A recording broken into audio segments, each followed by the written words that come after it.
Do you want to play games? Finished games? Maybe some games that you've always loved and for a reasonable price?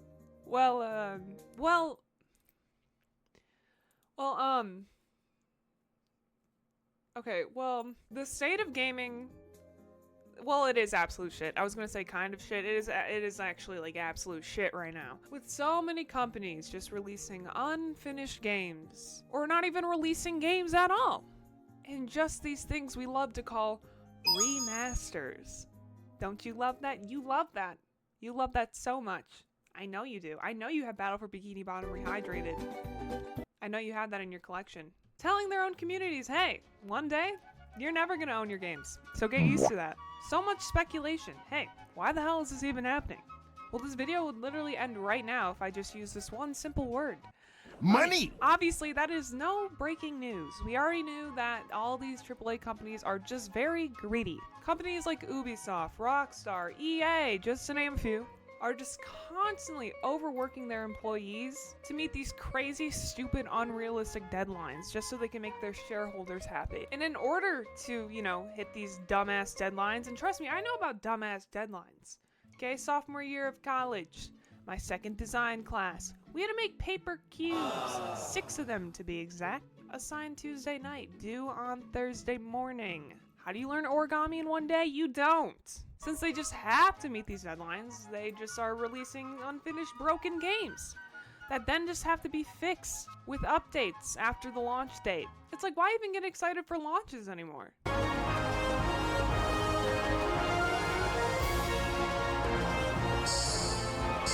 Okay, but who has been excited for any Sonic game after the release of Sonic 06? Let's be honest here. Let's be real for a moment here. The only reason why Sega is up is because of these guys.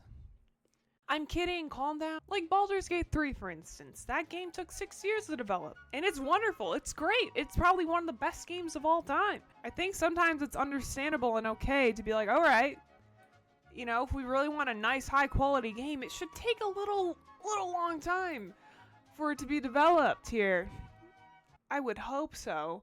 It's not like the same anymore. Like back in the day when you knew you were buying a game, it was going to be finished and complete and can be played right then and there with not having to worry about an update to fix these bugs and, patch things up. Back then, maybe not all games. We started to see just like a little sprinkle of games coming in finished here.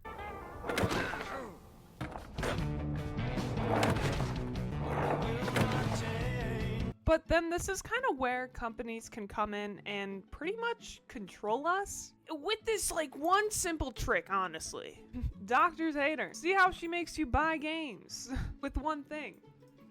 Nostalgia. You might remember this being a good game, but that's not the case at all. This game sucks. It's time we grow up and realize that. Nostalgia. I feel like if anyone is affected by it, it's me.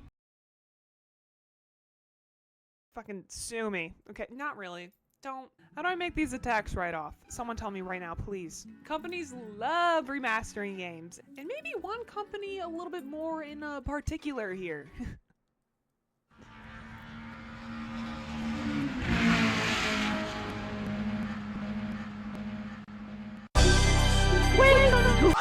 Missing a little bit of a Super Mario RPG? Well, here it is again, remastered for $60. Do you want a cool DLC? Filled with old and new maps that was initially promised you when the console first came out, because that's what the deluxe meant when you bought the deluxe version of the game that you purchased.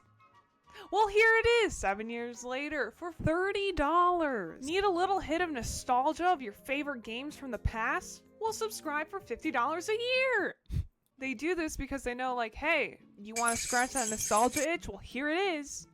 We know you want this. And it's not necessarily just for remasters. Just take a look at games that were made almost 10 years ago. They're pretty much still the same full price of when you would have initially bought them back then. Because they know that's really the only way we can play it. And you're not just going to buy Dark Souls 3. No, you're going to get the DLCs as well, so let's just put those there too.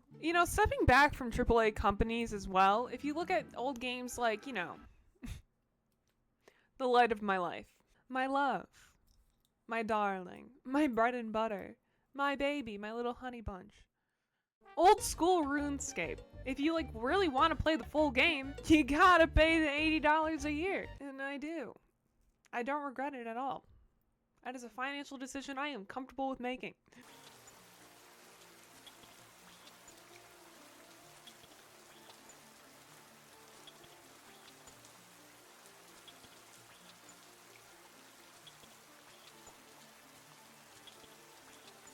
But if you look at how much it was back in the day, in the prime years of RuneScape, it wasn't even nearly that expensive to have a membership. Even counting for like inflation, like that is just insanely cheap. And that's kind of when we run into like our biggest issue today in the year 2024. Kind of honestly, in my opinion, the most insane issue. Owning your games. Companies want to offer your games to you now as a service, meaning like, hey, like we can give you this, but we can also take it away whenever we want to. Giving it weird, crazy updates and filling it with random microtransactions in the middle of you wanting to play the game. Or make you sign up and have a completely different account to play the game.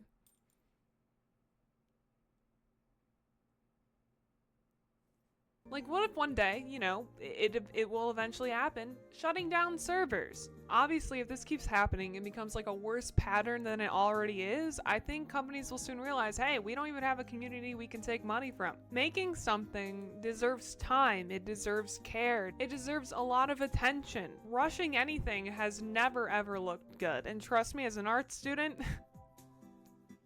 don't wait until the night before to make 6 cubes.